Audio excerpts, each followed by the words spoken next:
a 3 million. So bam bam, say what a bam bam, bam bam belong, bam bam, bam bam belong, bam bam. Hey, say go, Sister Nancy, make you go. I kill yourself, go, Sister Nancy, make you go. I know it from me head straight down to my toe. I teach her down, Sister Nancy, and they go. And some of them a ask for Sister Nancy, make you bad song. Long down the list, Sister Nancy, make you bad song. He bam bam, what a bam bam. He bam bam belong, bam bam. He bam bam belong, bam bam. What a bam bam. Hey, tell me say what a bam bam. This woman, I never trouble no one. I'm a lady, I'm not a man.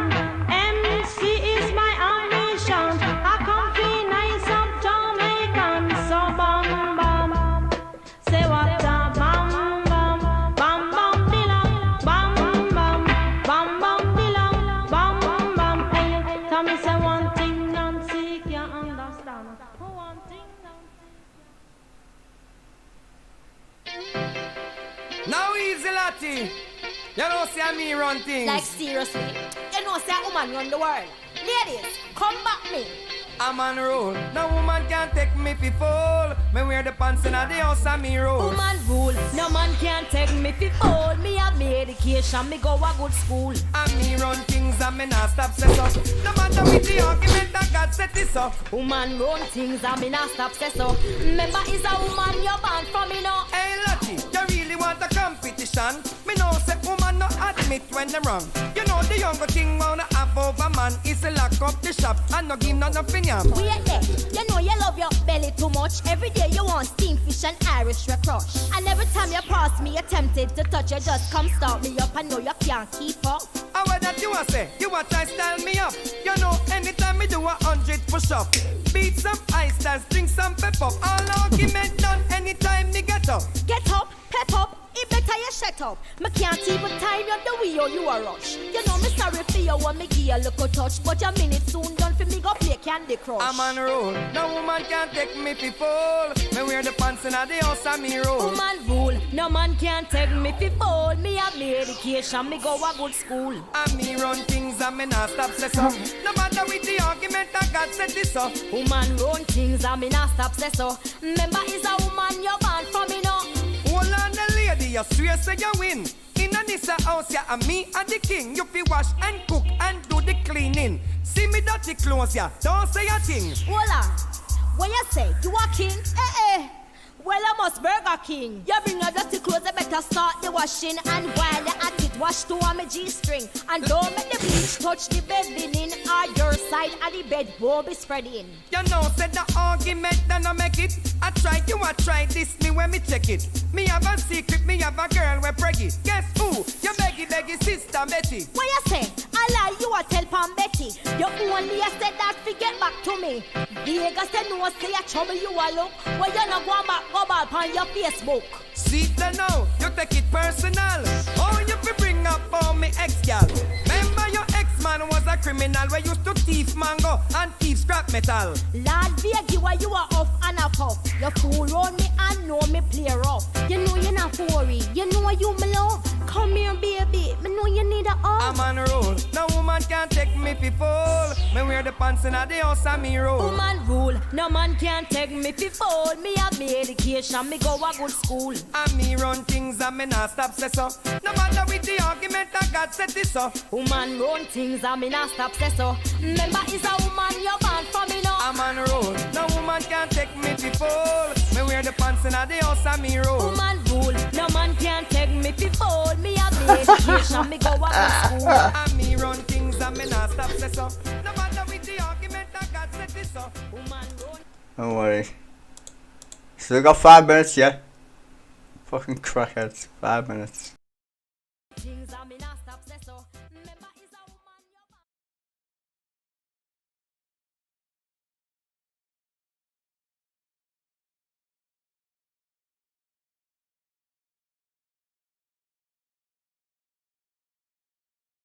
Well, in come the thing them call a broken heart. This blessed love will never part. They don't know it from the start. Me tell them say I'm dirty, yeah. Sean Paul and Sasha, come sing for them, baby. Though you make me holler, though you make me sweat, I can't get your tenderness. Still I can't get you off my mind. What is it about you, baby? I dirty, dirty, dirty love. I'm still in love This is doesn't matter to me. with you, boy. Well, I'm a hustler and a player, and you know I'm not a stayer. That's a dirty, dirty love. I'm still in love with you, boy.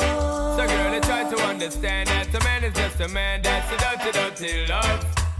I'm still in love with you, boy. That's the loving from the start, but you know we're at the part. That's the way I give my love. I'm still in love. Yes, I'm still in love. What a man gonna do? What a man gonna do? Girl, well I never had for promise and no bling bling for all a girl. When I just loving when me fling fling control a girl. And I make your head swirl, and I make your body twirl, and I make you wanna be my one and only baby girl. Night after night, make you feel love to keep you warm. Girl, you never get this kind of loving from your bond. I know you want your cats, and me just can't perform. Love you, baby. I know you get the little loving on my You God. don't know how to love me. I know no time for no kissing and Not chow. even how to kiss me. I do me take your little advice down. I don't know why. Baby girl, baby girl, baby girl, baby girl. I love you, baby. I dirty, dirty, dirty love. I'm still in love with you, boy. Well, I'm a hustler and a player, and you know I'm not a stayer. That's a dirty, dirty love. I'm still in love with you, boy. So girl, can't you understand that a man is just a man? That's a dirty, dirty love. I'm still in love with you, boy. The blessed loving from the start, but you know we're at the part. That's the way I give my love. I'm still. Well, you people like, what the fuck? We're still waiting for it to start. I thought it'd be nice to play some reggae in the morning. Enjoy it.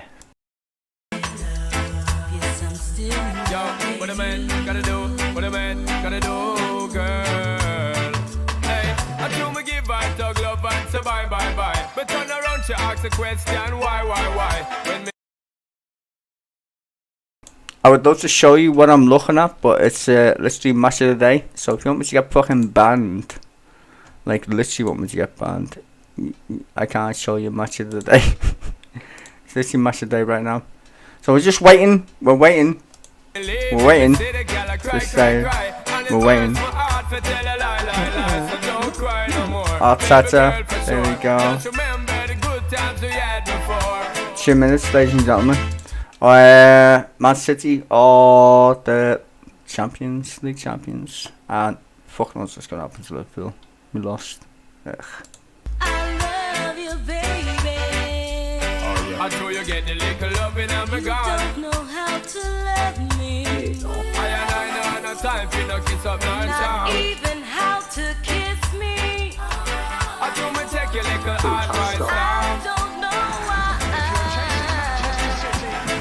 Hey, baby girl, I love you, baby. I just dirty, dirty Let's see, love. Man City I'm have still won. in love We're waiting. with you, boy. Well, I'm a hustler and a player, and you know I'm not a stayer. That's the dirty, dirty love. I'm still Let's see it. Just can't play it. with you, boy. So girl, don't you understand that a man is just a man? That's the way I give my love. I'm still in love with you, boy. The blessed lover from the start, but you know we're at the part. That's the dirty, dirty love. I'm still in love. Slack off. What a man Press gonna red do, for what a all man gonna episodes of do, BBC girl. I don't Sports podcast on BBC Sound. Want more than 9 Bye. intrigued by sports dark side? I'm Pete Tong, And this is Sport's Strangest Crimes. Definitely isn't. Fancy a cricket convo? This is a cricket podcast for the cricketing curious. We've got sounds for that on BBC Sound. Ready, ladies and gentlemen? Now on BBC One, keeping us up to date with the latest political stories. Sunday with Laura Kuenessberg. The Home Secretary, an action hero, and the health of the planet. You won't want to miss all this. Just as world leaders jetted to Japan, there was more evidence that the weather is getting warmer faster. And anxiety among business that the government at home isn't doing everything it can to help them go green. The battery industry hasn't been able to keep pace with the level of demand for batteries. All I would say is watch this space, because we are very focused on making sure the UK gets that. Whether building electric cars, green energy, or cleaning up the environment, complaints about delays are all too common. And after years, industries apologised for the unpleasantness you might encounter when you take a dip. We are very sorry for the spills of untreated sewage that have gone into rivers and onto our beaches. National Conservatism. Excuse me, yes. There is polite protest that the Tories aren't paying enough attention. Oh, look, very nice people. Turning nasty sometimes. So we have one big question this morning. How much do politicians really care about the planet? Global superstar, politician and climate hero Arnold Schwarzenegger tells governments to get on with it. Bottom line is people worldwide are angry about government because they just have excuses after excuses why they cannot get it done. So is our government really going green? None better to answer that than the Environment Secretary, Therese Coffey, on the planet and, forgive me, poo. Labour's big plans for the NHS are coming tomorrow. The man who wants to be the party's next Health Secretary, Wes Streeting, joins us from Sheffield today. And with me to help us make our way through the news, the country's #1 consumer number cruncher, Martin Lewis. What will happen to the energy cap next week? And welcome to Fatima Ibrahim, climate activist from the campaign group Green New Deal Rising, and a champion of the North and former Conservative Cabinet Minister, Jake Berry.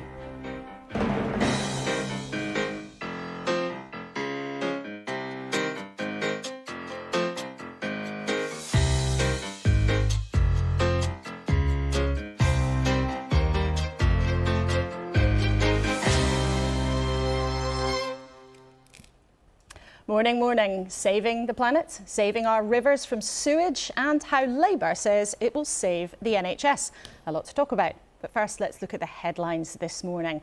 And no surprise there, the tabloids going on Philip Schofield's exit from the This Morning studio. They think it's all sofa on the Sunday Mirror and the Daily Star. Holly 1, Wally 0. Their writers have had some fun this morning. On BBC News, an important and developing story about what's happened in the Northern Irish council elections, where Sinn Féin has become the largest party in local government. Lots of information for you there. And the political scoop of the weekend, on the front of the Sunday Times, reporter Harry York's story about the Home Secretary, Suella Braverman, asking officials to help her handle her speeding fine. That's on the front of the Mail on Sunday as well, claiming she was trying to cover it up.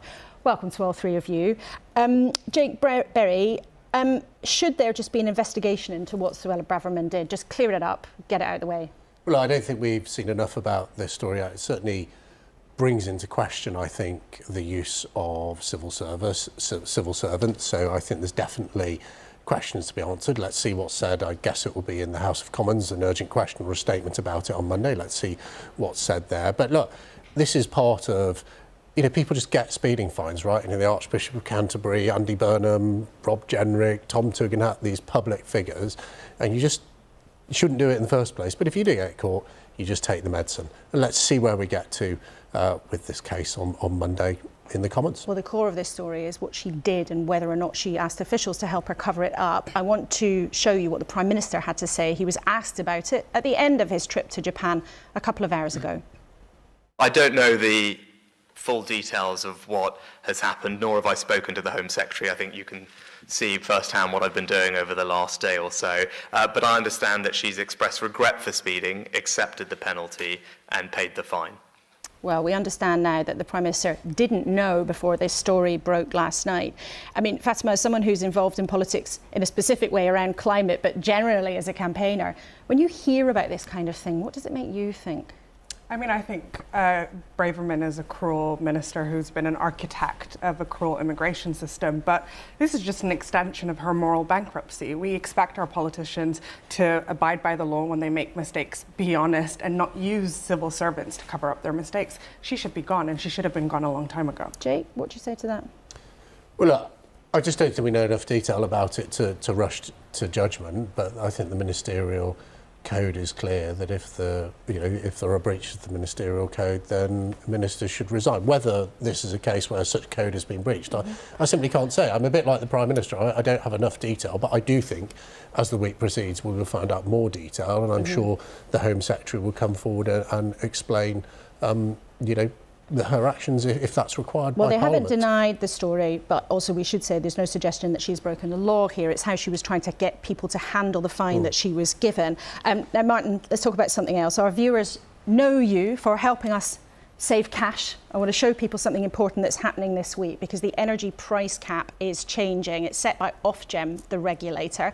Now, it's been for an average household more than £3,000. But because of the government's energy price guarantee, a typical user paying by direct debit pays no more than £2,500 a year. But predictions are that the new price cap will be set at just over £2,000 in July. Martin, lots of numbers there. What does that mean for people watching? Well, in practical terms, what you pay from July will drop by somewhere between 15 and 20%, and we're pretty sure it's in that ballpark. Then the next price cap comes in October. The current prediction, and the further out you go, the more crystal ball gazing it is it'll drop a little bit more, and it will then go up a little bit in January, but still be in roughly the amount it is now. Now, of course, it is an improvement. It's not the biggest improvement. It's worth remembering in April, everybody lost the £66, £67 winter bill support. So in practical terms, people aren't going to be feeling any real benefit. They're going to be paying the same that they were over winter, and next winter will be as expensive as the winter just gone, which is over double what we always saw. It will be interesting to see the fine print of this. I know that, Teresa Coffey's over there. The standing charge, which is the amount we all pay just for the facility of having gas and electricity, I don't see dropping. So we'll all still pay £300 just for having gas and electricity. They'll drop the unit rate, which means we still have this hideous moral hazard that the less you use, the less you can save, because of the way the whole energy market is structured. And we have monumental questions about consumer energy bills coming forward. They're too expensive, they're badly structured, there's no competition in the marketplace.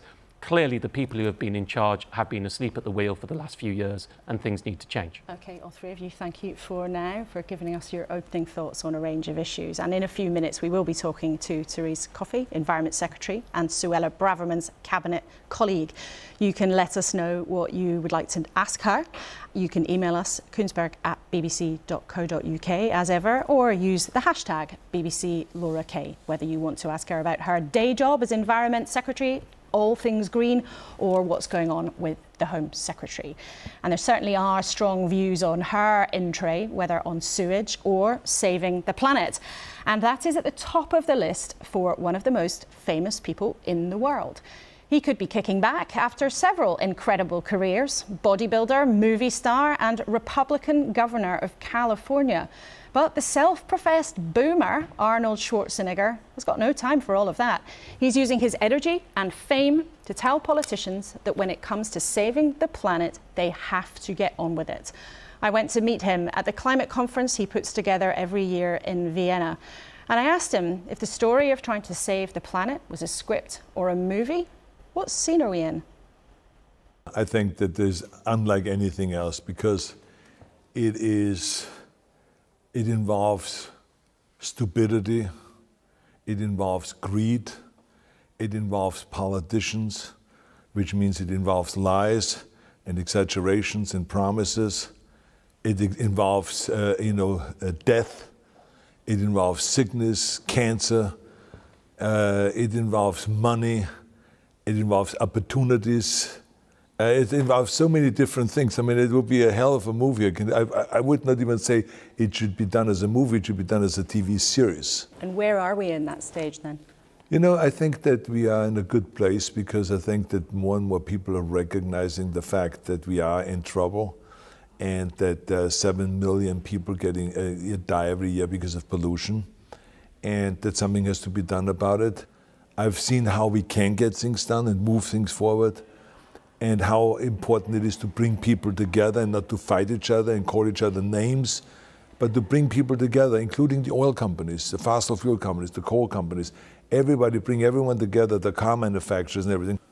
I think people are waking up finally, and they get the message this is about pollution and not just about climate change, because the word climate change hasn't really meant that much to most people. They don't know what it is. So it's important to talk about pollution and the danger of pollution and how it ruins your health and how you eventually could die because of pollution. Politicians, though, sometimes tell people it's just too expensive. People watching this might think, well, I don't want wind turbines near my house. There's an expression in the UK, the NIMBY, not in my backyard. What do you say to people who believe that? Well, I think that the NIMBY is not just in England, but it's all over the world. I mean, no one likes to have, you know, the windmills in their backyard. But I also don't want to have oil drilling going on in my backyard. And that's what they used to have all over California, all over the United States. We have to get off oil. We have to get off coal. I mean, it's ludicrous to stop a wind farm and make more room for, you know, for coal or something like that. I think coal is outdated. I think it's more expensive now to have coal rather than have renewables. And we can, in fact, get off fossil fuels, but we have to speed up the permitting process so we can build green projects. I mean, I went through this when I was governor in California. It took me 9 years to build a renewable power line that only had green energy. It took me 9 years that normally should have taken 2 years. So we are basically kind of like killing ourselves because of the lack of speeding up the process and, you know, stopping all the lawsuits and the protests and moving forward and getting things done. And here in Vienna this morning we arrived, there were people gluing themselves to the road outside. And the activists involved sometimes now are taking quite extreme action to cause disruption to people's lives, to raise the cause. Is that the right way to go about it? These are very passionate people. These are people that mean well. They're maybe not going about it in a way that we would like them to go about it. But the bottom line is people worldwide are angry about government, because they just have excuses after excuses why they cannot get it done.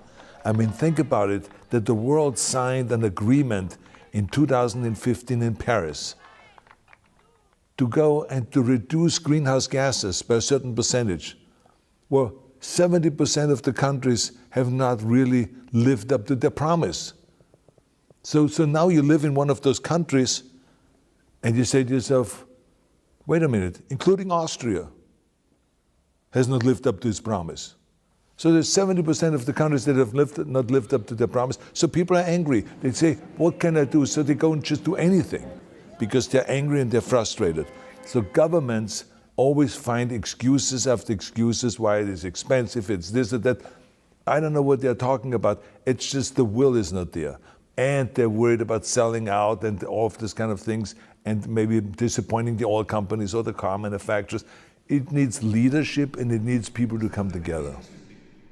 Times have changed, and we have to change with them. Trust me, you don't want to be the old, out-of-touch boomer. You said in your speech, though, people shouldn't be boomers. And what do you mean by that? You know, do you think there is a group, a generation that doesn't want to believe what's really going on? Well, I mean, what I'm basically saying is that we have to change with the times. You know, I would not want to drive, except maybe for fun, but to drive a car that is 50 years old. I don't want to make investments that were really cool 50 years ago. You would lose your shirt today if you make those investments. And the same thing is also, you know, we don't want to go and use beepers. You know, we are using now iPhones or whatever phone you have, right? The technology has changed. So we have to change with the technology. That's as simple as that. And so the same is with the environmental movement. We have to get out of that mode of stopping every project from being built. We got to go and build all those green projects. Would you say to our viewers, BBC viewers, don't be a boomer? I myself am a boomer. I mean, I'm like horrible, right? I mean, I sometimes I'm not with the program when it comes to technology, but luckily I have kids that kind of remind me all the time. It says, "Daddy, you're so old-fashioned. Come on, get out of it." I mean, this is the new technology, and they show me the new technology, and they push me in that direction. So luckily, I have somebody that pushes me away from that old-fashioned way. And do you still have your Hummer? I have my Hummer. I have one Hummer that is electric, and I have another Hummer that is on biofuel. And so I want to show that you can have the biggest cars in the world, military vehicles that used to be with the old technology, big polluters. Then you take this engine out, you put the new technology in, and then all of a sudden, we have no problem. I want to talk about something else that's also close to your heart and what's going on in Ukraine. Now, you have spoken so powerfully about the battle there. What goes through your mind now when you see President Zelensky fighting back, traveling the world, getting Western leaders to support him? What do you think when you see him? Well, the first thing that comes to my mind is that he is, I think, a real hero. I mean, he's very committed, he's very tough, and he's doing an extraordinary job for these people. And I feel really sorry for the Ukrainian people that they have, without choosing, unprovoked, being thrown into this kind of a huge war, and so many people have to die because of that. Not only Ukrainian people, but Russian people as well. So I mean, it's just unnecessary death. You said in a recent interview that you're worried about people getting sucked into hatred. In your own family history, that happened. Even your father was a Nazi. Are you worried about what could happen now on this continent? Well, I don't think it has much to do with now. I think that when you look at the history of the human race, there always were prejudice. And we always killed each other. Because somehow, when someone was a little bit different, we hated them. And we went out and just, eliminated them. But human beings, we have a power where we say, well, let's not do that just because someone is different. And I want the people to use that and they just say, look, maybe I grew up like I did, prejudice, but I don't have to stay there. I can become my own human being. I can create my own world, my own community, and I can change that tradition. And I can change and be more inclusive and more accepted. And that doesn't mean that you erase prejudice in your mind, because it's always there. But we can deal with it. Many people, I think, in America worry that that is not the overwhelming feeling in some parts of the Republican Party, your party right now. What would it mean for your party if Donald Trump was to make a comeback and to run again? Well, I think prejudice goes both ways. There's no limits when it comes to politics. There's people that are very hateful that are Democrats. There's people that are very hateful that are Republicans. So there's nothing to do with the party line at all. And I think it's very important that we just tone this down and not talk about hypotheticals. What is if Trump becomes president? What is if? Why don't we deal with the problems we actually have today, rather than what is if? Because I mean, that's too overwhelming. But this is not a hypothetical question in the United States now. It's a real question. He's trying to run again. But it's a hypothetical question. If you say, what is if he becomes president? That's a hypothetical question, because he's so far away from that it's not even funny. Because it's like, if you're 2 years, we're still a year and a half away from the presidential election. So no one knows what happens within the next year and a half. You've had the most extraordinary career. I mean, 4 careers, really. Fitness revolutionary, then politician, movie star, and now climate warrior, you were introduced as on the stage today. I know you've just made a big series about your extraordinary life. The tagline on your new documentary, I think, is "Heroes don't retire." Will you ever step back from the work that you were trying to do when it comes to trying to save the planet? Or, forgive me, I can't help myself. Will you always be back? I cannot retire, since I don't ever feel like I'm working. From morning to night, I'm doing interesting things, always different things, and I love it. So therefore, what should I retire from? From loving what I'm doing? It's not going to happen. So you'll always be back? I always will be back.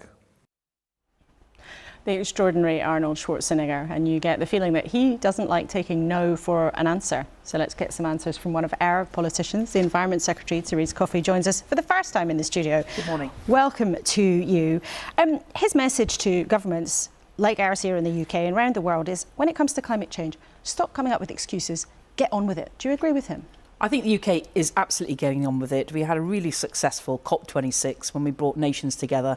And while we couldn't get universal agreement from just a couple of countries, I think that the acceleration that we've seen and that is projected is absolutely critical. And it needs to be, because the impact of climate change is becoming ever real. But we talked a lot last week in this studio with an energy boss, and we've heard warnings actually from all sorts of other businesses through the week that actually when it comes to getting on with things now, the UK is stalling a bit. It's hard to get planning permission. The finance is there, but the government is tying things up in red tape. And people are objecting to local projects. And we can see actually a picture of you with a petition about a proposed building of cables going through your Suffolk constituency to connect an offshore wind farm with the land. Now, if you, as one of our political leaders, are saying, I don't really want this in my backyard, how are we going to get this done? Well, the government's getting on with building nuclear power in Hinckley and also in my constituency with Sizewell C. So that will be coming through. One of the things I have... In many years. I mean, nuclear is not a fast answer. We already have Sizewell B there now, generating electricity as we speak. But there's a case of making sure that we take full advantage of what we can do in bringing more and more renewables. And I think in particular on a local level, one of the things that I have had concerns about is about how we get coordination of all the different wind farms that are in the North Sea and how we can make more sense of that and bring it in, preferably on a brownfield site rather than a greenfield site when there are alternatives there. But in terms of overall, we are definitely moving ahead with accelerating work on solar, as I say, offshore wind farms, and indeed there's work happening about onshore wind farms too. But there are 2 onshore wind farms were built last year. We talked about that last week in England.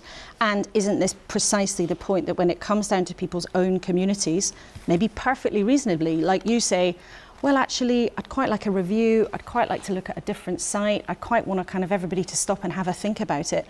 And all the while, the climate is still warming. We're all still struggling with energy bills and things are stalling. Well, as I've said, nuclear power stations are going ahead in both Somerset and Suffolk, and indeed a huge amount of gigawatts to come in through offshore wind. So it's about making sure that that is coordinated. These projects do take some time anyway in terms of the engineering, but that's why the government has acted, and also increasing the amount that can happen in solar. So a lot of this, I think the UK is leading the way. And of course, over the next, we've just had the G7, which the Prime Minister's finished off that round in Japan.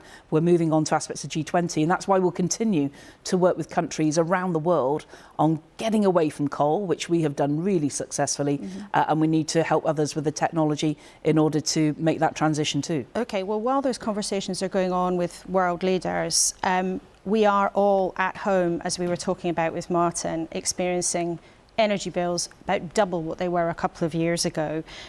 Prices are still sky high for people. The standing charge, which everybody has to pay, you don't have a choice over that, is double what it used to be. I mean, what is the government doing now? Because we know there's been lots of subsidy in the last year, so you don't have to remind us of that. But people are still going to be struggling with their bills, aren't they? Well, the cost of living support, as you point out, has been huge. It's nearly £95 billion over the last couple of years. And indeed will be helping again further, particularly people on the lowest incomes, with direct payment support to help with the cost of living challenge that people face. But I think it's a case of making sure that we get those new things coming on stream. As I say, more nuclear coming. We haven't built a nuclear power station since the last one was built in Suffolk back in the 80s. And that's the sort of infrastructure, that investment, which is actually happening under this government. But by your own admission, that's going to take years. What are you going to do for people in the next winter about their energy bills, which, as Martin has made very clear, are still going to be extremely high?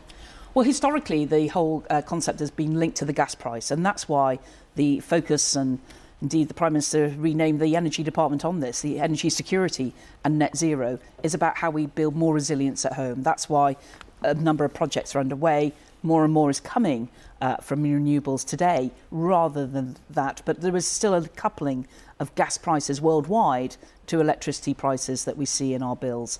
So there continues to need to be investment.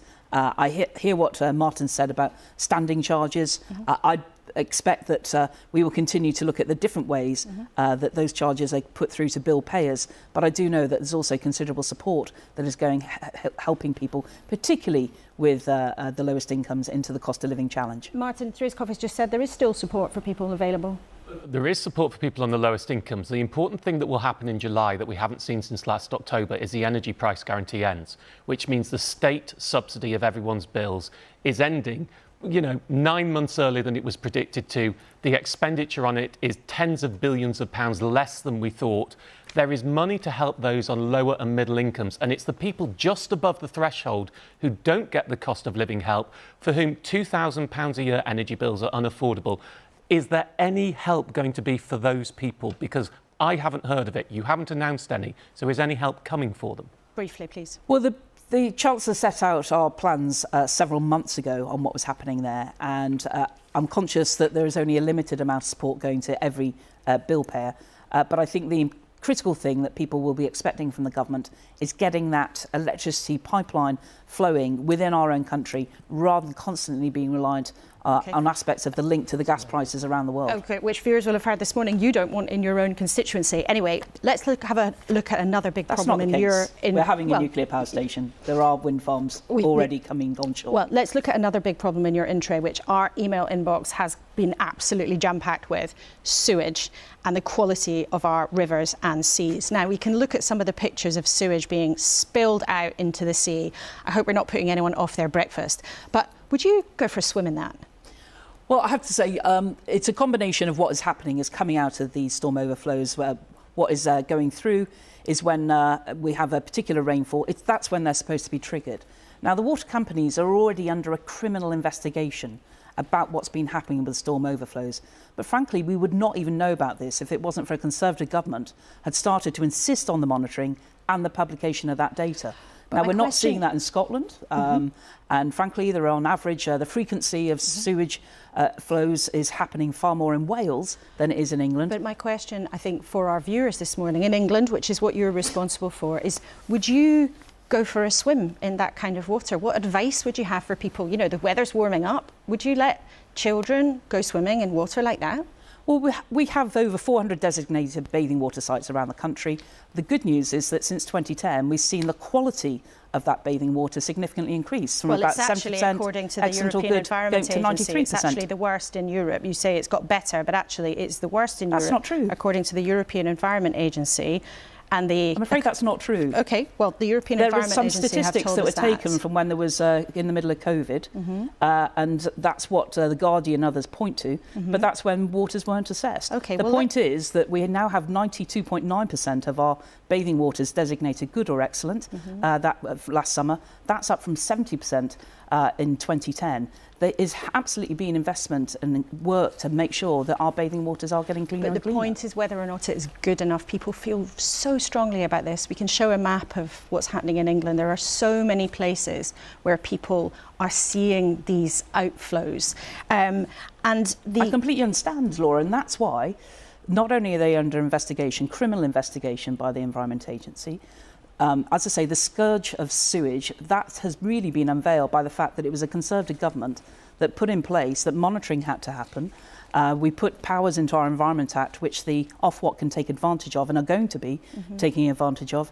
And indeed, we've insisted on a storm overflow reduction plan.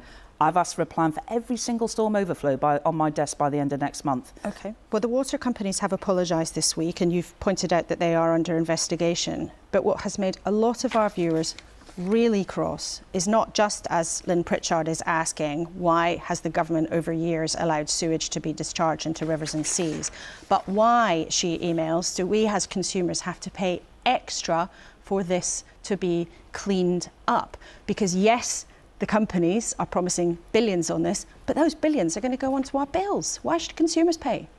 Well, one thing is very clear: consumers will not be paying for the penalties or fines that the Environment Agency that the Environment Agency can levy, and indeed Ofwat as well.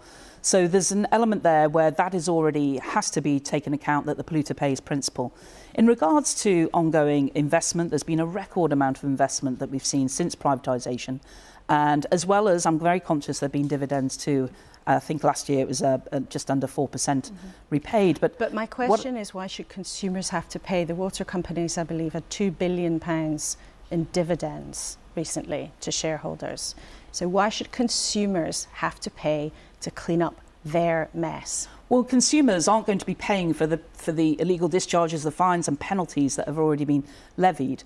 But there has to be ongoing investment in these things. We've seen not far from here, we've got the Thames Super Sewer.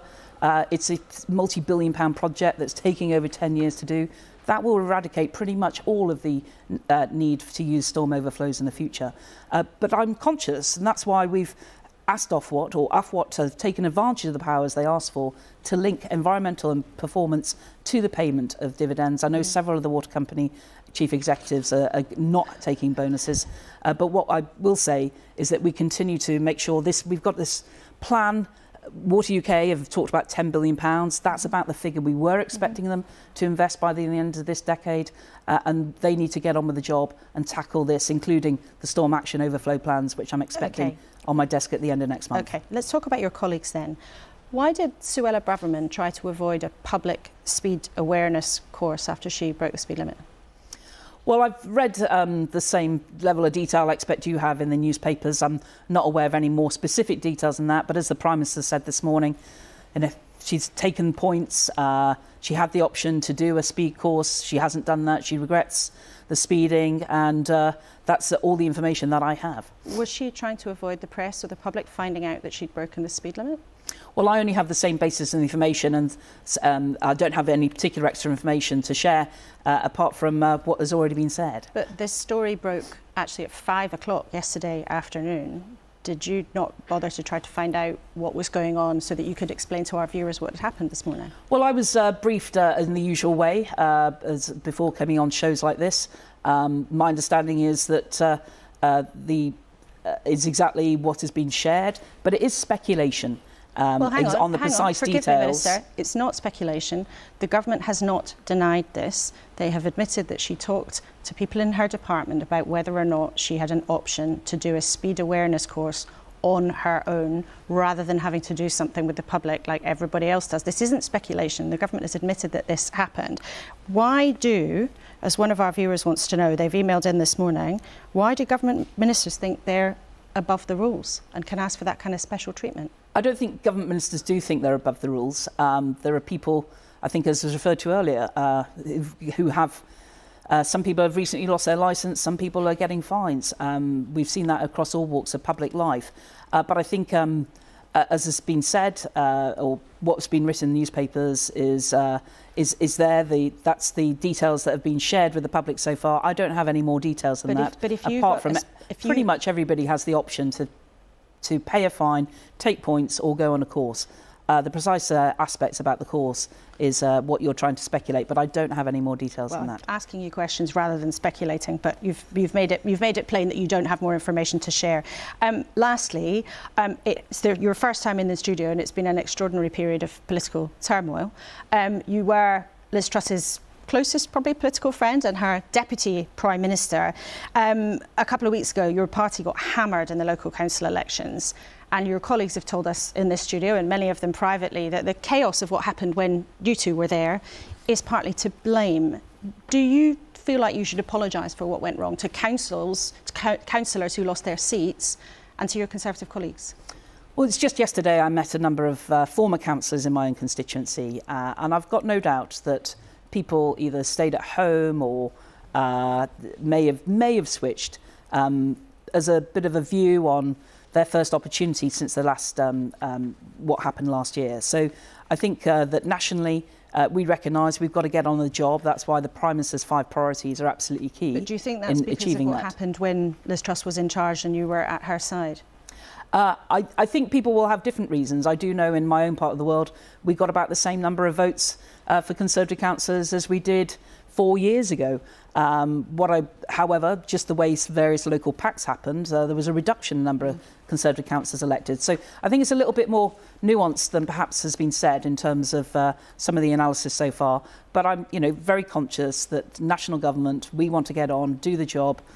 You know what the 5 priorities are, including... We've certainly heard it plenty of times in this studio, so I think we don't have to go back to that list. But Therese Coffey, it's great to have you with us, and thank you for taking questions on such a range of subjects. Thank you very much. Now, on the climate, the controversial Home Secretary, and on clean energy, our panel's been listening hard to what the Environment Secretary had to say. Firstly, Jake Berry, do you think that the government is going to end up having to have an investigation into what happened with the Home Secretary, if only just to shut this down, make it go away? Well, I simply don't know, because you don't know what you don't know. But at the moment, as the Secretary of State said, we're dealing with speculation. I think all will become clear as Parliament comes back next week. They should have one, though, shouldn't they? I mean, an investigation will clear it up. I mean, that's a matter for the Prime Minister. But that's a clear question. I mean, when I was party chairman, Liz Truss for all of her brilliant work and all of her faults, and we can debate which one we'd focus on, was absolutely clear. When the current Home Secretary formally breached the ministerial code, that she took action. But what Rishi Sunak does is a matter for Rishi Sunak. It's interesting you mentioned that, because you were outspoken on that, on her breaches of the ministerial code. If you were still the chair, would you say? Well, it's what the ministerial code says. It says if you breach the ministerial code, you should resign. That's what the ministerial code says. We're not, unless we plan to rewrite it. It's not a shades of grey. It's black or white. But whether the Prime Minister will hold an investigation, he says he has confidence in the Home Secretary. It's ultimately his decision. But let's see what happens when the House of Commons comes back on Monday. Okay, and I think there's Home Office questions tomorrow, so I think I can imagine what Yvette Cooper will be scribbling in her notepad. Well, you'll be getting the popcorn out. Goodness me, heard it here first. Fatima, we talked about climate change, and Therese Coffey there was trying to defend the government's pace of moving towards a greener economy. What did you think of what she had to say? I mean, I'm not surprised, but I don't know who she's fooling. The government has played a really good game about talking about net zero, its commitment to climate change, but the figures are just not there. The government has had a green day a couple of months ago and provided no new money. It's talking about renewables. We've got such a long wait list for renewables to get online onto the grid. We are digging ourselves deeper into North Sea oil and gas. We're opening up a new coal mine in Cumbria. We're failing our targets on warming homes. One of the biggest contributors to the climate crisis is actually heat leaking into the sky from our homes, and we're nowhere closer to energy efficiency. And one of the biggest contributors to people's bigger bills. Absolutely. And so I don't know who she's kidding when she says the government is doing its bit. We're actually falling behind other countries. Although the UK has had historically actually a decent record compared to some other countries in terms of moving forward about renewables. But do you think that that crown is slipping? It is slipping, because if you look at the US last year, the US upped their investment in renewables by 27%. Germany upped it by 17%. In the UK, it's fallen by 10% in the last year. So we are falling behind at a time when the globe is warming. And the biggest challenge we have, you actually don't need any government subsidies to construct renewables. You can put solar panels in fields, you can put, waste to energy plants in industrial sites. The biggest challenge that people involved in the construction of renewables have is the grid infrastructure. In parts of the northwest of England, you are currently waiting in excess of 10 years to get a connection into the grid. So you have people who want to develop out new renewable schemes who simply they can generate the electricity, they can't get it into the grid into your home, and that's where the government should be. Well, that's where the government does need to focus its investment. We need to move away from, subsidising other things in the energy industry and focus on our grid infrastructure, because that is the thing that's really letting our country down. But isn't the problem with that, and you say it's letting our country down? It is. Isn't the problem with that your colleagues, whenever there's a suggestion of something in their constituency, like the Environment Secretary herself, you see them a few months later with a petition from the local community saying, not in my backyard. So what would your message be to colleagues who are holding things up locally? Well, it's not a crime to defend the views of your own constituents, and I do it with pride for Rosendale and Darwin. But it does seem to me that in relation to renewable energy, the planning system is completely outdated. So I'll give you another example. To put solar panels on your roof of your own home requires a planning application. It is absolutely nonsense That should be what we call permitted development, the sort of work you can undertake on your own home without the expense, the cost and the time of getting a standalone planning application for it. So what is needed to achieve net zero, amongst many other things, is a reasonable updating of the planning system so those who want to invest in their home particularly can come forward with energy saving measures in a timely and affordable way. Sometimes really, really difficult. I mean, whether if you've got even anything like the kind of resource to put in a heat pump, that's thousands of pounds and you need space, or green levies going onto everyone's bills. So the costs are, you know, the government in a sense is in a tricky spot. They say they want to get on with this, but it is very expensive and people are really hard up and taxes are, you know, at historic highs. And it will take time. And what we didn't do is plan in transition properly, which is part of the reason we've had that. We got rid of our gas storage too early in the UK, which is why when everybody goes on social media and says, but the spot rate doesn't matter. We've got no gas storage. It doesn't matter if you buy gas today, you can only use it today. Suggesting that people on Twitter sometimes like to be smart about things that they saying don't that unfortunately have full it doesn't work information the way people think it does. I mean, we heard over there, the answer was clear to my question, no, there isn't going to be any help. It was nice, at least after your questions on sewerage, to finally be able to say accurately that was a politician definitely talking crap. So, and you know, you look at the water industry, what did we do with water? We privatised it, but with no competition. Well, when you have privatisation without competition, you have regulatory capture. The regulators clearly aren't working well enough, and therefore we're in the position that we're in. We seem to have got the worst of both worlds. We do actually have one water company that is still owned by the public and not for profit, and that's Welsh Water.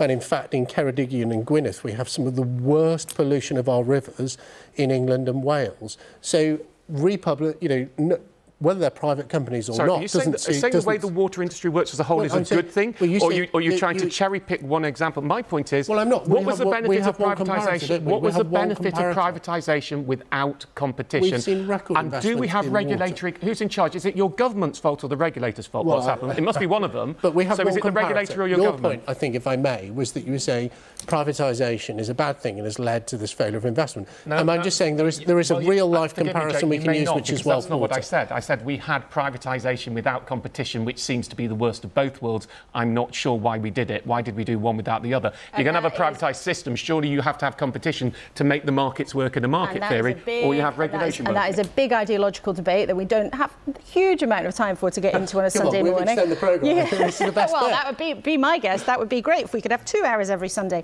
But Fatima, I wanted to ask you about something else that actually, to go back to what Arnold Schwarzenegger said. So he was talking about governments getting on with this, but he also had a message for people in the environmental movement, and I think we can show our viewers pictures of you protesting at a Liz Truss speech. Let's just have a little look at that, what happened there. Employed people who go into work every day, those are the people whose side we need to be on. I would also... To you on the edge of the pictures there, I think, being bundled out by security after you heckled Liz Truss when she was running to become Prime Minister. Now, I'm glad that you laughed when you saw those pictures rather than got up, took your microphone off and left the room. But one of the things... I did it with conviction. What Arnold Schwarzenegger says is basically the environmental movement also has to kind of get with the programme by not blocking, not disrupting, and actually instead trying to sort of look to the future with a positive message of building. What do you say to that? Because I know a lot of viewers get pretty hacked off when you have protesters in the street or doing the slow walk and holding up traffic. I mean, protesters are in the street because there's a lack of action and there is a lack of building. I don't know what context Arnold is talking about, but at least in the UK, you know, it's a fringe issue that environmentalists are holding back planning. We do need to build. We need to invest. We need an industrial strategy that creates millions of green jobs for British people to manufacture renewables, to warm our homes. We need an army of people and communities retrofitting homes so that we can live in warm homes, bring down our energy bills and contribute to the climate crisis. What do you say to our viewers whose traffic has been held up or who have been, you know, frustrated because there was a big Just Stop Oil protest, or maybe they were watching the snooker a few weeks ago and it all got disrupted? I mean, I don't know about you. When I looked at Twitter, there was quite a lot of support for these activists. And I think politicians will have us believe that the public are upset with these protests. The vast majority of people want climate action, want their government to do more, and support protesters and young people who are fighting for their futures. OK, all right, all three of you, thank you so much. What an interesting conversation that was, because as we've been discussing, there is real concern about the environment in all sorts of ways, whether it's energy bills or getting renewables built. And just think of the Greens' success at the council elections a couple of weeks ago. Maybe it's rising up the political rails. But what's happening in the NHS always has so much sway. Now, Labour is promising some big new ideas coming tomorrow. So let's talk to the man who wants to be Labour's next Health Secretary, Wes Streeting, who joins us from Sheffield in God's own county. Good morning to you, Wes Streeting. You're suggesting regional waiting lists as an idea. So instead of going on the list at a specific hospital, you would go on a list for an area. But the King's Fund, who knows a thing or two about health, say the evidence for that idea is mixed and inconclusive. Well, it's one of a number of proposals that Keir Starmer's going to be setting out tomorrow in a major speech setting out Labour's mission to build an NHS that's fit for the future. And in West Yorkshire, where this approach has been tried, it's given patients real choice, because notionally patients have choice about where they're seen at the moment, but lots of people don't know that, and lots of people don't feel the freedom to exercise that choice. What we've seen in West Yorkshire has been hospitals working together to deliver maximum efficiency against a backdrop of understaffing and under-resourcing in the NHS, which is making their jobs harder. They're pooling their resources and getting the waits down faster. And we're having to look at both a number of immediate short-term things that can be done to address the crisis we see in the NHS today, at the same time as asking some pretty fundamental questions about how we build an NHS that's fit for the future, fit for the next 75 years, because the NHS as it is today is objectively going through the worst crisis in its history. People are rightly anxious about that, but we need a serious plan to build an NHS that's fit for the future, and Keir Starmer will be outlining Labour's approach in a major speech tomorrow. But on that idea of a regional list, I mean, if people have got relatives who are able to drive them to a different city in their region or a different place, well, fine, that might work okay. But how is that fair for those who don't, people who have difficulty getting away from their local community or, frankly, want to stick with this doctor and the hospital that they know? Well, the crucial thing is that, firstly, patients would have choice, and secondly, that you build more capacity in the system by pooling resources so we can get through the backlog faster, so everyone wins. Notionally, there is choice at the moment, and I think the government said they would lay on taxes for people if they've got far to travel. Well, but in reality, patients aren't aware of that choice. In reality, patients aren't exercising that choice. They're not aware of that choice. And what we want to do is to look at both what we can do now to bring down the backlog, the waiting lists as quickly as possible, at the same time as taking the right long-term decisions to make sure we've got an NHS that's fit for the future. But on that and to give people some point, hope. Wes Streeting, if people wanted to go to a nearby hospital but they couldn't afford to, or they didn't have a relative who could drive them there, would Labour pay for people to travel around the region to get their care more quickly? Well, that's the situation as it is today, and we've got no plans to change that. But the crucial thing is how we build more capacity in a system that's overstretched, because people are really frustrated at the moment with the length of the waits, the struggle to get a GP an appointment, for example, and anyone will tell you who works in the NHS that it is underdoctored, it's understaffed, and that's why at the heart of Labour's plans we've announced the biggest expansion of NHS staff in history, so the NHS has the staff it needs to get patients treated on time. Of course, it takes time to train more doctors, more nurses. That's why we've got to keep the ones we have, and retention's important. But it also means we need to look at how we use the stretched resources we have in the NHS in the most efficient way to get people seen as quickly as possible. Because as we know, in a range of conditions, especially things like cancer, timing really matters, and the time from diagnosis to treatment is crucial, and that's why we've got to build more capacity in the system. And on the question of resources, though, you are also saying, like I think every politician I've ever talked to about the health service, that you want to shift more care into the community. But people don't always want to admit the logical conclusion. If you shift more into the community, are you going therefore to take more money or resources away from hospitals? Because everybody knows resources are stretched. If there's more care in the community, does that mean less care in hospitals? Well, we want to see three big shifts that Keir will be talking about tomorrow. The first big shift is to shift the focus of healthcare out of hospital into the community so that people can access a GP more readily, and so get does support that in their mean homes moving resources with away more from district hospitals? nurses and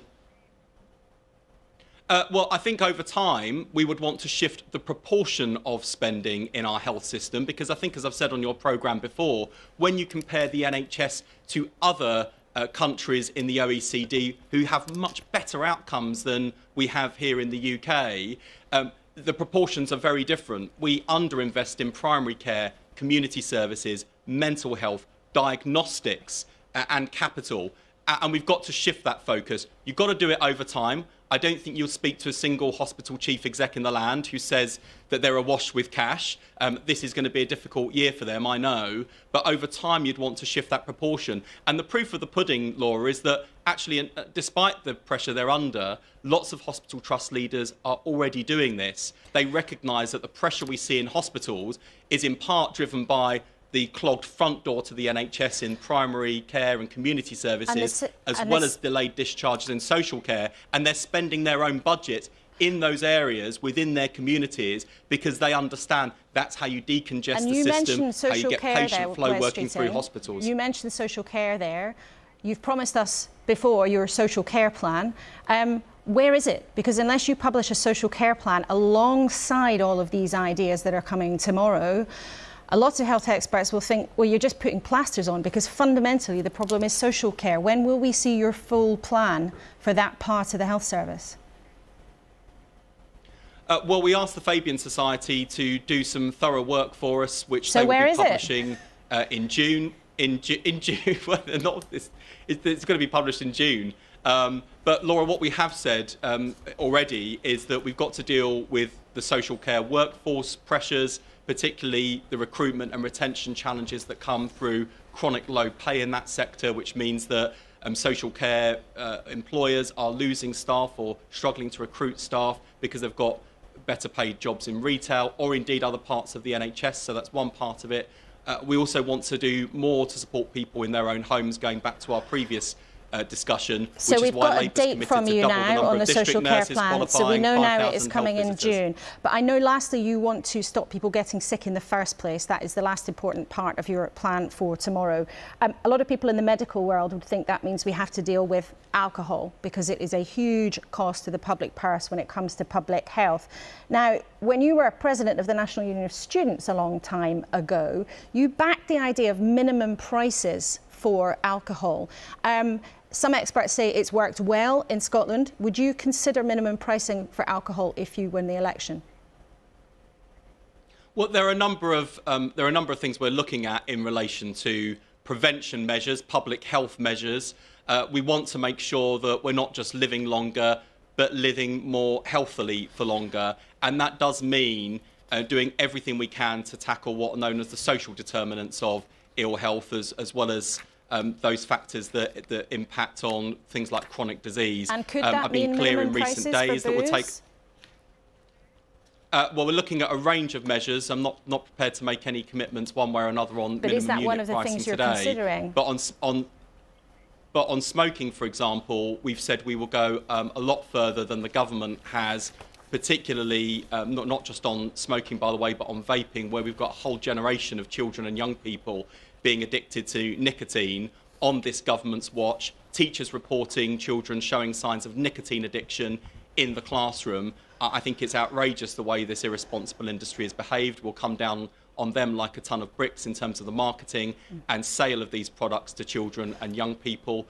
Similarly, I want to work with the food and drink industry to look at product formulation and how we improve people's diets. I'd rather do that without the heavy hand of state regulation. I don't particularly want to go around banning things, but then you see Nestle marketing new Kit Kat cereal to children and even having the audacity to claim it's nutritious. This is not serious from Nestle, so I expect a greater degree of responsibility on the part of the food and drink industry to look at how they can help us to give people the chance to make healthier choices, better choices, so that we can reduce the incidence of chronic disease and in fact briefly, Wes preventable Streeting, I must also conditions. ask you about the Home Secretary. What does Labour think should happen? Briefly, please. Well, for a start, Rishi Sunak needs to put his money where his mouth is and show that he stands up for standards in public life and have an immediate investigation under the ministerial code. I thought his performance of that G7 press conference was astonishing. I mean, he read out a statement as if he was a hostage reading out a note written for him by his captors. You know, she's accepted the points and she's treating me well. I mean, what is going on in this government? He should never have appointed her in the first place. He's been too weak to sack her for incompetence, and now he's so weak he won't even call an inquiry into her conduct. Well, let's see what happens by the end of the day. Wes Streeting, thank you very much indeed for joining us as ever. But this morning from Sheffield, thanks for being with us. So no Kit Kat cereal if Labour wins the next election. But it's interesting, Wes Streeting there talking about he doesn't want to ban things, but it sounds rather as if they might be tempted to do it. So, Martin, what would you ban? Vapes, Kit Kat cereal, anything else on your list? Politicians? No, they're very naughty. We need them. Actually, it's the opposite. What we need to do is we need to bring back politicians as a respected, trusted job, and we need to start by when politicians get things wrong, we need to go back to the idea that they resign and that we give some credence to the Institute of Politics. Most politicians I meet, people will be surprised when you meet them, whatever party, are actually well-meaning people who want to do good. You might disagree with how, but they're well-meaning people who want to do good. But the system, fancy it, Martin Lewis? absolutely 100% not. Okay, I'd rather have my nipples wired to electrodes. Goodness me. Not in a good way. What would you... In case anybody missed that, Jake just joked that most politicians would pay for that. And he slightly muttered it under his breath. I didn't want anybody watching to miss that statement. Fatima, what would you ban? I mean, do you feel comfortable with politicians banning things? I'm not sure it's a helpful conversation to think about what we would ban when we're talking about a national health crisis. You know, Wes buried the lead. Where's the money for the NHS? Anybody who knows anything about the NHS knows it's suffering from chronic underinvestment over the last 13 years. We need a cash boost. We need to get doctors and nurses to a settlement for doctors and nurses so that they stay in the healthcare system, so that people can provide us the service and care that they want to. Prevention and reformation is a really key part of how we fix the NHS. The other half is investment. On social care, you asked that question. And my heart always sinks when I hear about social care, because the truth is no one party is going to fix social care. It's too long-term an issue. We need a long-term plan that restructures society. And I go back to my talk on politicians. We actually need a cross-party agreement on what we do with social care. Which we did seek, actually, when we were doing social care tried, last and then time, it all which it turned into failed. a screaming match That's a failure of all 2010. politics. It's not a party. I agree, it's a failure of all So politics. 15 or 20-year solution we need people to come up with. We need a national care service. We spend too much of the resources on private hopefully entities. in June, when the Labour plan comes, we'll have a big old discussion about social care. Right. But Jake, Conservative politicians don't tend to like banning things very much, but what would you ban? So I think I'd ban people being made to listen to Keir Starmer's speech tomorrow, because we've heard a lot of it from Wes Streeting today. So what are they going to do? They're going to have more care in the community, which Rishi Sunak's already doing, getting pharmacists to prescribe. They're going to take a pilot that the Conservatives have had in West Yorkshire, which apparently is working, and do more of that. So their plan is to do more of what the Conservative government's already doing. Well, I'm glad they're so supportive. So maybe we don't have to listen to Keir Starmer's speech tomorrow. I mean, in the next 12 hours, Labour should get to work and find the money and then differentiate themselves. Well, the challenge for the NHS, I think actually people are beginning to accept that the answer to the NHS isn't just more and more money, because we are putting a record amount of money into the NHS. And I think they've looked at and now looking at real population. Okay, you guys can carry this all on once we're out of the studio, because it's been such a lively debate. Martin, very quick final word to you. That's the worst bit of politics. Instead of parties saying, actually, these are good ideas, let's work together, they do it by throwing brickbats across each other. And means the public don't respect any of them. Ideas. Okay. That's what I'm pointing out. I know, but you're making it a negative rather than saying they've got some good ideas, let's all work together on them. That's my problem with politics, not just your politics, the whole of the political adversarial system that we invest in. Brickbats perhaps, but very charmingly delivered by you two. And Martin, thank you so much for your excellent insights. It's been great to have you with us in the studio. Thank you so much to those three, Fatima Ibrahim, Martin Lewis and Jake Berry. And of course, as we've just heard, the long-term aspirations, whether social care or anything else, of politicians, the ideas they try to sell us of serious change to the NHS or protecting the planet, can be knocked off, even if temporarily, by short-term political nightmares. How the Prime Minister might address the dilemma of the Home Secretary's behaviour, wrangling world leaders, or the complaints of restless colleagues. And that's all before immigration figures that are coming this week, which are expected to be at record levels. Everything this morning will of course be on the iPlayer in a second, as ever. You know, you want to watch the Arnold interview just one more time. And as always, there is tons more on the BBC website. But for the more traditional among you, stick it in the diary, because I'll see you here, same time, same place, next week. But until... Fuck off, you hook-nosed cunt. I know, I don't mean Jewish, you just actually got a fucking hook nose. I'm enjoying the rest of me toast. I missed the Arnold interview, to be fair. I like Arnie. Just saying. When I used to be a little kid. I'm still little, but... yeah. Arnold Schwarzenegger and Lou Ferrigno, my two heroes growing up. One was an actual bodybuilder, and so was the other one. But you get the point.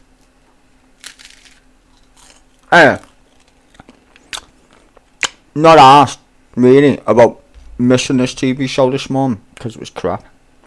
Apart from Martin Lewis, who I love, and I think Deuce said it the best. And so did Martin Lewis. Politicians are just shit.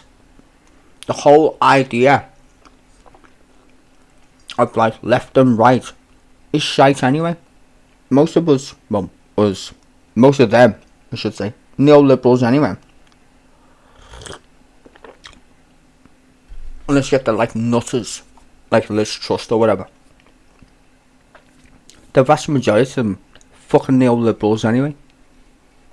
I don't get the point. Like if you watch Question Time, some people say, why don't you just fucking get on with it? You know why? Because they're fed up. That's the problem. Fed up. Get on with the fucking job that you fucking paid to do. But they want to make it like a football team. Labour versus the Tories. Okay, yeah. Is the ideological differences between a Tory and a Labour Party member? Yeah. But not really anymore. Not really. Unless you're on the complete left where you want to be a fucking Marxist and like chain people to a chair. Or you literally want to be on the completely to the right and throw kids up chimneys, which don't exist. Get the point? So it's a bit of a mad one, innit? But I agree. Fuck politicians in terms of Labour, Tory, Lib Dem. Just do the fucking job we pay you for, you useless cunts. Or stop being useless and, I know, get another way to fucking run the country. Let's face it, it's broken. Capitalism has ate its own ass, and everybody's enjoying the fact that it's eating its own ass. But no one wants to say capitalism is dead. And I don't mean the idea of capitalism is dead. I mean Monopoly. Someone's won the game of Monopoly called capitalism and it's broke. Like, you know, if you play Monopoly, you know what the fuck I mean. That's the world at this point. The world is not capitalism. It's corporatism / fucking so rich you can't even make it up. And people say, like, Elon Musk, oh, like Bernie Sanders, and I love Bernie Sanders, so don't fucking hate me. But Bernie Sanders like, tax the rich. No, tax the rich people who don't do fuck all with their money. Don't tax Elon Musk. Give us fucking electric cars and fucking the moon. Not the moon, but at least he does something with his money. What does Jeff Bezos do with his money? Make you piss in a fucking bottle?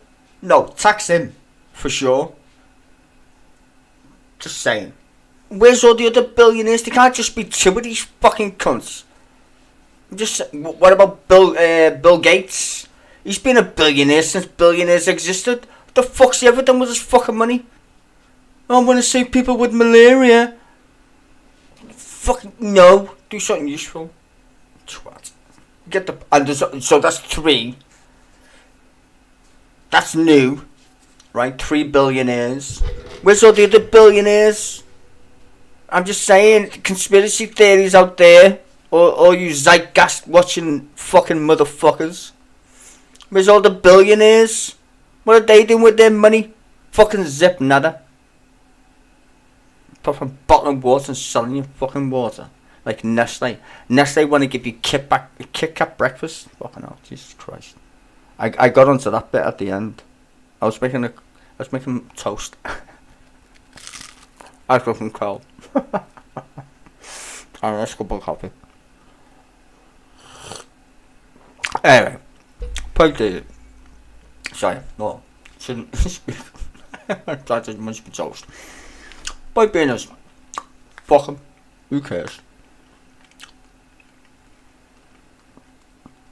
I'm not onto. Fucking hell, I'm choking. I'm not onto the Suella Braverman shit yet, though. I don't know what that is. I literally missed half the show. Missed the Arnold interview, so I'm gonna have to rewind that. Watch that back. And apparently Suella Braverman is a cunt. I guess we all knew that though, didn't we? Is that a shock to anybody? Suella Braverman is a right-wing nutter. Like literally, no jokes. Most of the people who advise the Conservatives and Labour, which is kind of creepy, are Republicans from America. Look it up. I've been saying this for years, but look it up. The advisors, all the think tanks in the UK that are right wing, centre right, and all that bullshit, Americans, all of them, even the ones who work for the Guardian, who were centre left, right wingers. In case you didn't notice, that mad Conservative Party thing that they had was from, guess who? An American who's an evangelical Christian, and they all showed up to that shit. I mean fucking hell. And can I apologise for Friday? I was supposed to do I couldn't do anything on Friday. I was so fucking dead on Friday. I was supposed to do the whole map thing for the election on Friday. I apologise. I'll probably do it this week sometime in the week when I got some time. But yeah, I was supposed to do that. I literally was dead on Friday. I was dead. Just didn't happen. But I'll do it this week. It's an early. I don't know what you call it. I don't know what I would call it. It's not an election. What's the word I'm looking for? I'm not calling the election. I'm going to say, okay, why the electoral map's important. That's what okay, right, that's it.